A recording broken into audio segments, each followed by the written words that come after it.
wanted to show the bird that got the young one that got attacked in the nest. So did this, and it's got the star up on the steer where the feathers have been pulled out, and it's showing no sign of recovery in the feather department. But again, not showbird, but used in the breeding cage. I think. Oh yeah, that's my two flights. As I was saying in the interval, I've now moved that back 6 inches to make the aisle a bit larger to coincide with my increasing curve. What's the depth of your flights now? Well, the depth though is 30 inches, 2.5 feet. They're about, I don't know, they're over about 6.5 foot high. And they're just under 8 foot each long. So you can see at the end, I've got the sink at the end, and there's a dishwasher and a fridge under that worktop there. Yeah. And which company made that? Well, dishwasher. It's a nuisance. Logical question. He's got the dearest way. I'm talking about the flights you can do now. Well, Is that Sam or DCV? Is it A1 or is it? One Avy fab. Oh, crumbs. Rosebeak? No. oh, Yeah. Rosebeak. Thank you. Yeah. Good. So, You can edit that, Sir Anthony. So I'm just asking Anthony to edit that little whimsicality. yeah. What? Now that cockbird there is father of the grey-green chick that was shown earlier on. And that is one of the 17, I think, that was bred from the Roger Long pair that I had in the breeding cage for 2 months. So it was producing birds like that. So whilst we were doing it, I just let them go on with it. You know. So I've got quite a large family. You know, I'd half my breeding cage at one point with brothers and sisters. So I've got cousins, and I'll pair half brother, half sister. You know, but again, not a showbird because he had a tail, dropped it, didn't regrow it. But I think you get an impression he's got width. He's got width of shoulders. He's quite a large bird. You've seen that one. He's got a stocky bird. Something like that is very common. So he's so far produced me only 4 chicks over 2 rounds. But you keep that. Not exactly a power bird, but it's a tiny bird, isn't it? The mask is. And I think that's a good example would be about the spots hanging below the bib, isn't it? But yeah, okay. Right. Yeah, this is the one that did well at your show. Oh, not your show, some saying it on Tuesday. Isn't it funny how it's the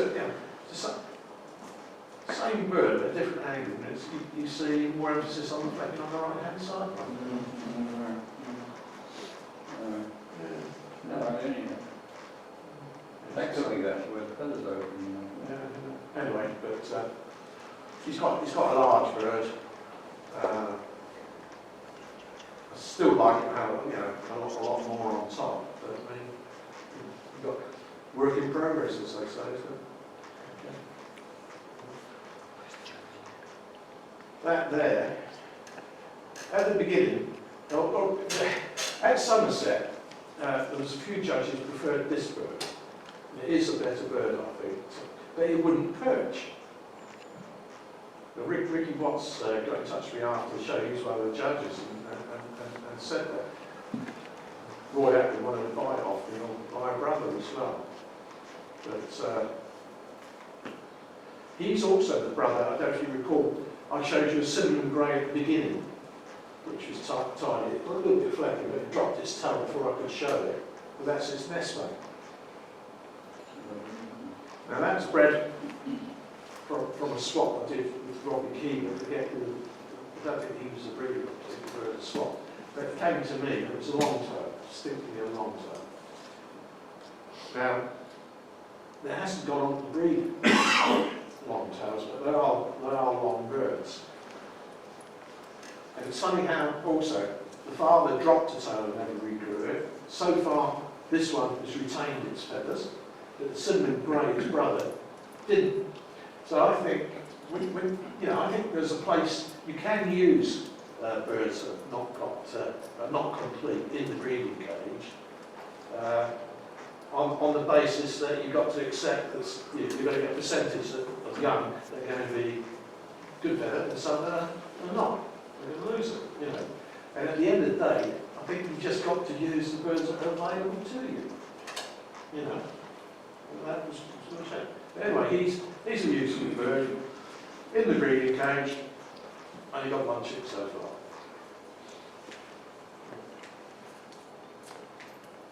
Yeah, she showed a bit of potential, but when she was born, the head qualities didn't continue. Very large bird, showed a band, eyes. Again, she's in the breeding cage and she's producing some reasonable birds. Old Faithful, pied. He's 1 cc's for me. I think it depends on the judge, but I think he's shown long tail characteristics, shall we say. He's managed to convince some judges otherwise. His deportment is not that great. You can see the way he's sitting, he's kind of, he hasn't got a straight back.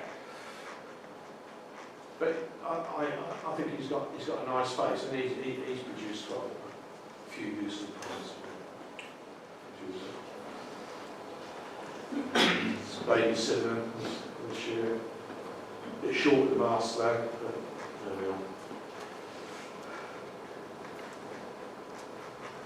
we are. Yeah, again, that was one of the 17 birds I've bred down from Roger and Kathy Long. You've got to bear in mind, Roger and Kathy Long, they do their shopping at Lutov all the time. And when I went down there, they'd just come back from Lutov, and they had 6 birds, younger barheads. And I cheaply said, I bet you paid about £3,000 each for those. He said, no, 30, over 4,000 each, So about 30k you paid for 6 birds.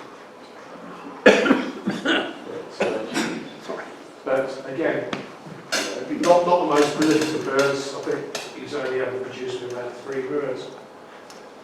He's now he's an 18 bird, and he's 3.5-year-old. It was visibly longer than anything I had in the building. Right, just one thing on this about length of birds and cages, but I think where the BS went wrong long ago, you can't change it now, is that they imposed a minimum length of 8.5 inches on the size of the bird, but didn't say a maximum. So, so breeders are breeding bigger and bigger birds, aren't they? Don't put so much seed in the bottom of the cage. I don't know. I don't give I can't afford luxuries like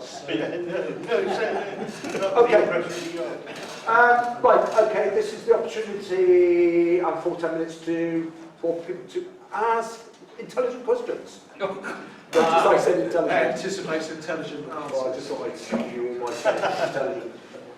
Anybody got any questions, please? Whether we get an intelligent answer is a different matter.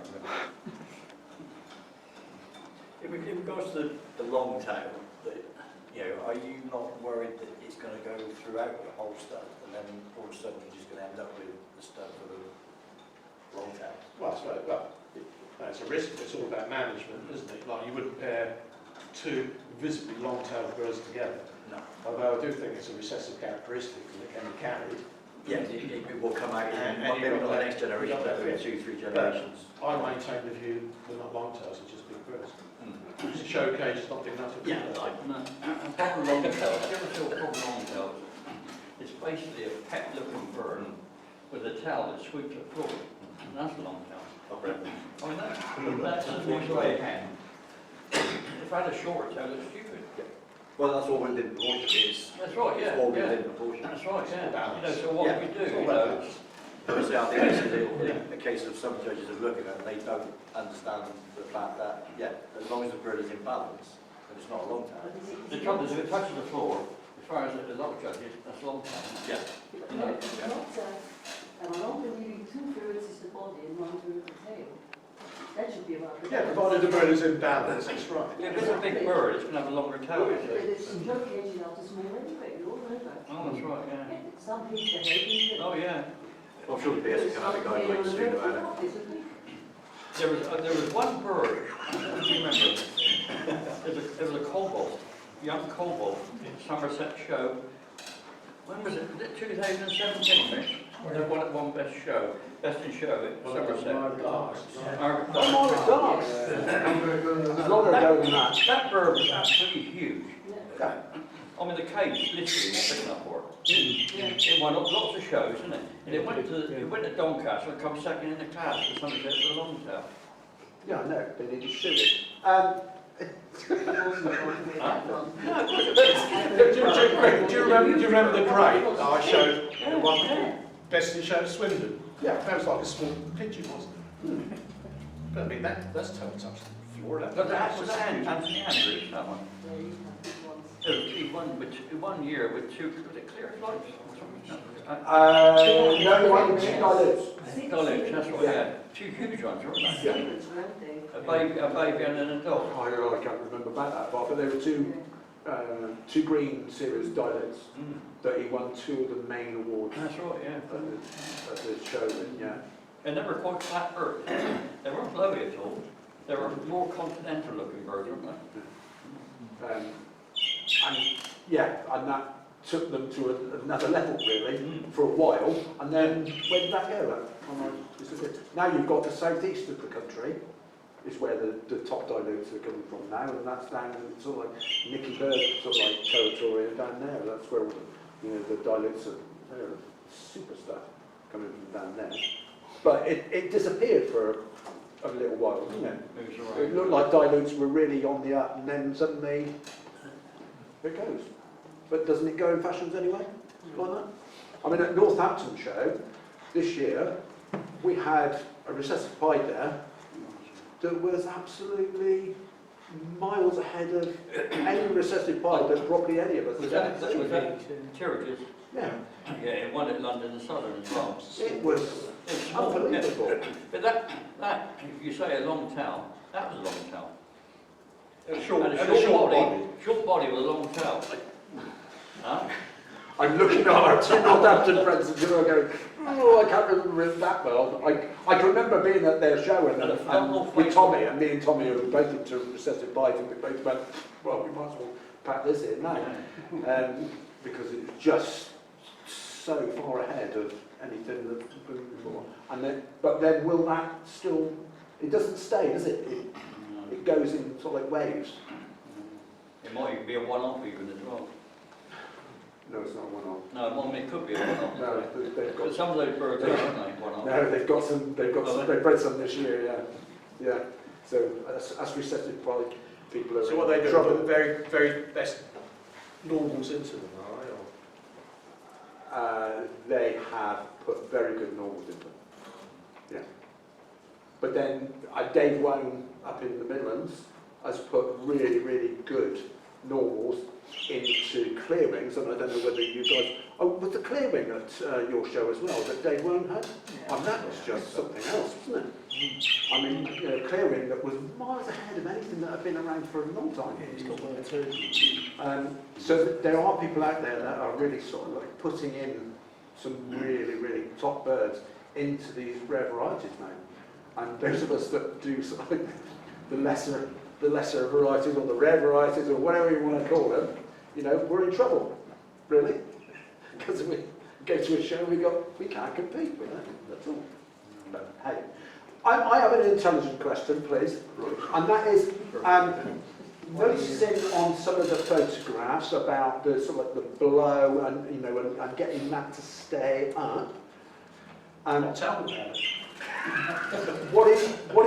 what are you doing about sort of like trying to solve that problem with the sort of like the birds that sort of like that blow beautifully, sometimes at the right moment, sometimes after they've been judged. What are you doing to sort of like to try and solve that? Fill that gap. Well, I think Peter touched on that earlier on because he's got blow end, but he's got a certain blow density, there isn't it? blows naturally. But as I was saying to somebody earlier on, that's where the continental bird, you bring the continental bird in with the directional feather, and you bring the English bird in with the blow to try and get more width on it. Yeah. You can get the blow, but the trouble is then you end up with the same feather as the continental one, it's open. So you lose the density.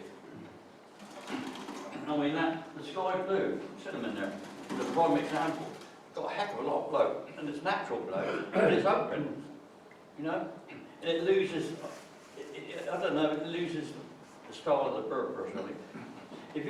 Harry Hockaday had a couple. He had the blow, and he had the density of feather as well, which is ever so difficult to get though. But it's just trial and error, isn't it? Yeah, I mean, I go through judging. I'm fortunate enough to judge in one or two places, and I know, particularly when you go to South Wales, there are some breeders down in South Wales, and they've got these birds that absolutely look beautiful one minute, and then the next minute, it's gone, and you're kind of like walking your way down the line, put them in order, and you go, oh, crikey, that's super, and all the rest of it. You go down that end, and when you come back, it looks completely different. You're going, Ian look at that got bird some, go. Ian Some Haley's got birds like doing some it, birds and with some blow not, and you literally and have dense got to wait feathers. until they do it. Yeah. Sorry, I can only... Sorry, yeah. No, Ian Haley's got some birds now that are with a lot of blow and dense feather. Right. So he's managed to find the solution. That's without outcrosses. That's right, yeah. Without outcrosses? Well, then he's got a lot of skill then, Nick, is what I you're can saying. show you 400 on my phone, but we haven't got time. Literally. But we haven't got time for that today. Today on its own. Maybe we invite you next time. Again then. Right. Would you put a lack of fertility down to the coarse feather? I think it's a type of bird we're breeding rather than being. I mean, we're mucking around with them so much. I was saying earlier, at one time, in the old days, when a cockbird would fill eggs willy-nilly, wouldn't they? And now, I mean, they might fill, you get some, and they only fill one or two, don't they? Yeah, but you get these big coarse feathered ends, and you Yeah. can catch them at 6 months. They're Oh, breed. you're ready. Oh, yeah. You know what I mean? That's why I wondered if there was some toy up there with a coarse feather. Well, I was saying that, I've got a Spangle hen now. I tried her at 6 months and she's bred, and she's in the breeding cage now, she's still there after a year. And she's still breeding. And it's just, I think it's just a bit of luck with them. You definitely got to use them rough ones early. You've got to use a pair of scissors as well. Yeah. I mean, sorry. On both the You've got to use a pair of scissors.